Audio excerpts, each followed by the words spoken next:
Na Mihala Nješka u Berkasove svjatočnu Kirbajovu službu Božu predvodzil i nakazoval otec Jakim Simunović, paroh Mikloševski, a soslužovali išće 8 parohove.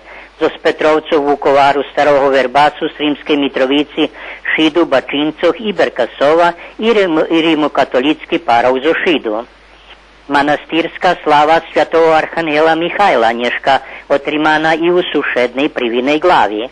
Dištori od rana pada pretarhnul Mihalovo ljeto, ali nje zavadzal čislenim hostcom, že bi prišli do Berkasova na Kirbaj. A na jutre u Šidze bude otrimane prepodavanje na temu Istorija Rusnacoh u organizaciji Sovita za nacionalni menšini i Uniji ženog opštinskog odbora Srpske napredne stranke.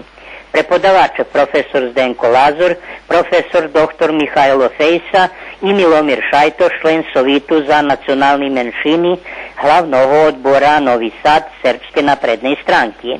Prepodavanje bude u prostorijov stranki i počinje na 17 hodin.